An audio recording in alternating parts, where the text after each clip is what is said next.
Hey everyone, Jeremy Cubas here. Much of the Manosphere is a feminine reaction to feminism.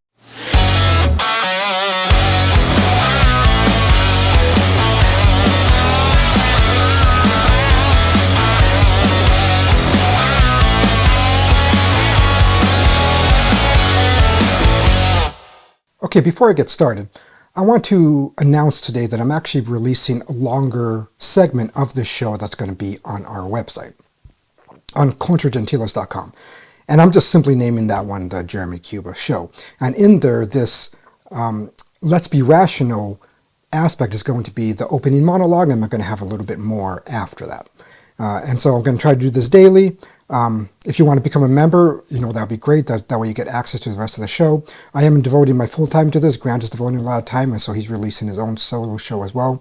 And so we're kind of leaning in on this entire ecosystem that we're building from Contra Gentiles. And so I want to give as much content to you guys as possible. And it's really not possible without at least some kind of membership program. So we are offering this. It's only going to be $6 a month. You're going to get all the same access that you get with, if you're already Patreon, you don't really have to subscribe again.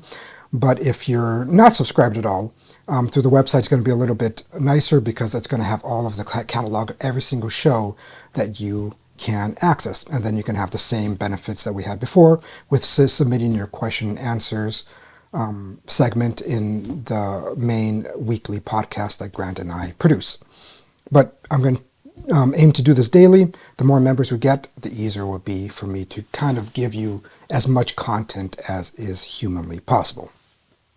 All right, so yesterday I talked about feminism, and really specifically the false narrative in which they give to us historically, that they've been oppressed for virtually 4,000, if not longer, years in human history. Now, there are many things wrong with the cancerous idea that is feminism, and I didn't mean for that video simply to be a tell-all for that. It was just very specifically about the false narrative that many people, both on the left and the right, accept. When you see many people on the right and their comments about feminism, a lot of times they accept at least an aspect of feminism. They think the first wave feminism was actually beneficial, or they think the women's suffrage was beneficial, and so on and so forth.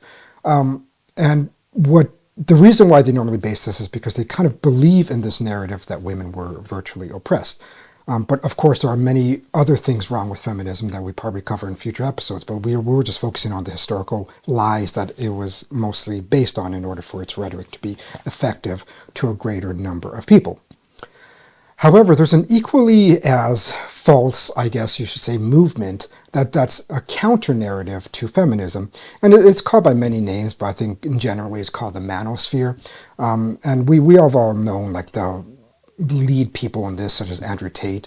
There's also female ones, such as Pearl, who kind of built this movement that is anti-feminism. Now, the anti-feminist part I agree with. Of course, yes, feminism needs to be abolished. All the lies needs to be abolished. The idea that career is more important than a family needs to be abolished. All of these things that feminist brings, they're all evil, and it's all wrong. However, its answer to all of that many times seems to miss the essential attributes of masculinity as well as just truth in general. And so I just want to, for today's segment, I just want to cover one aspect of their arguments that virtually they all pretty much agree on.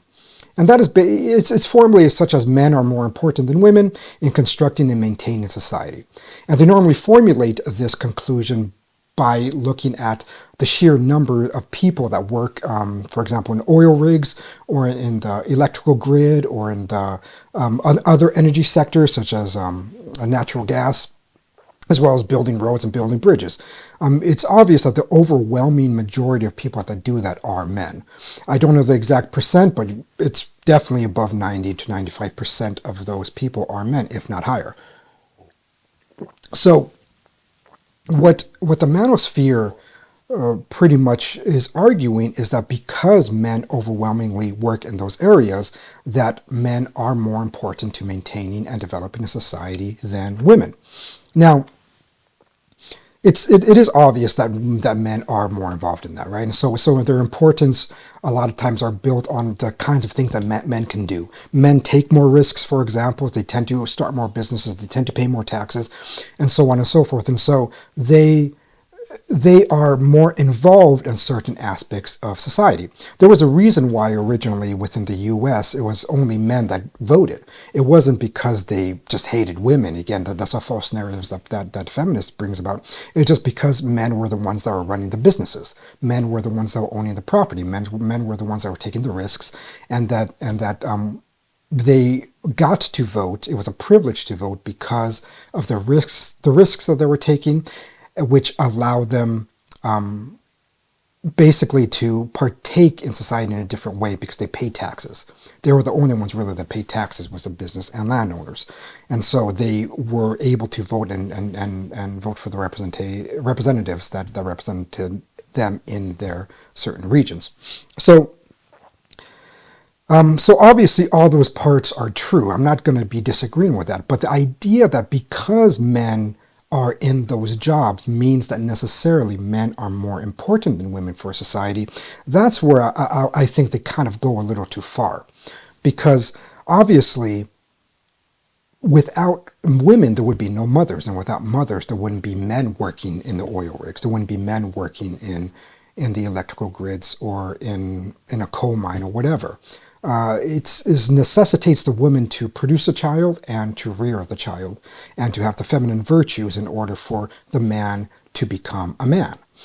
And obviously both the father and the mother are essential in developing a child for them to become fully realized in what they ought to be.